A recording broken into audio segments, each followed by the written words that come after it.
Things kicked off in the Old Firm derby as Rangers took on Celtic at the Ibrox. The streets were lit red, white and blue in the lead up to the game as fans marched on the stadium and clashed with police. And the game was just as dramatic as the streets outside. Windass smashed one in after 3 minutes to put Rangers 1-0 up. It was his 11th goal in 9 appearances. Tom Rogic bent one in from 25 yards less than 10 minutes later to equalise for Celtic. In the 26th minute, Rangers went ahead for the second time thanks to Candace, but just before half time, Celtic equalised again as Moussa Dembele lifted the ball over Wes Foderingham. 2-2 in the 57th minute, Celtic then had a man sent off. Siminovic elbowed Morelos, and instead of capitalising on the 10-man opposition, Rangers then conceded a third goal. Then, in the dying seconds, Alfredo Morelos missed this absolute sitter from 3 yards and they go and lose the game. Unforgivable.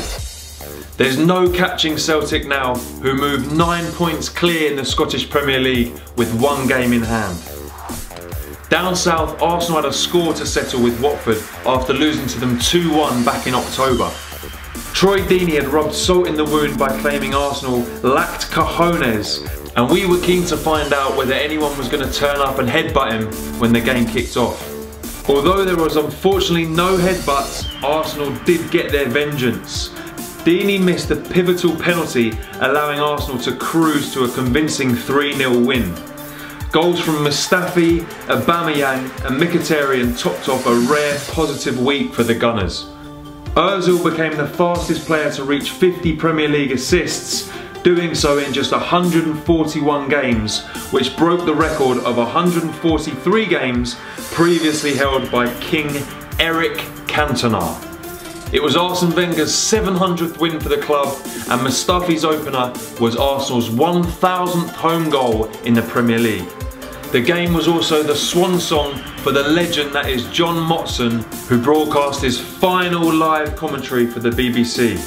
What a career that man has had. Well played, Johnny boy. Well played.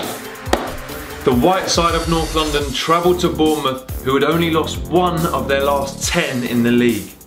Stanislas put the home side 1-0 up, but Tottenham fought back with goals from Dele Alli and Aurier, along with a brace from Son, the goal machine. Harry Kane landed awkwardly on his ankle and had to be taken off. Let's hope for a speedy recovery from him as Tottenham take on Swansea in the FA Cup quarter-final next week before heading to Stamford Bridge for their next Premier League fixture. Elsewhere, Fiorentina fans paid their tributes to Davide Astori as the Viola played their first game since their club captain's untimely death at the age of 31. Thousands of supporters turned out to pay their respects at the defender's funeral in Florence on Thursday, and fans continued their tributes as Fiorentina returned to domestic action.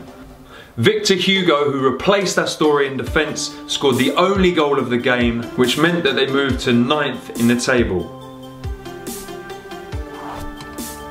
That's all for this episode. Don't forget to subscribe, and we will see you back here for the next one.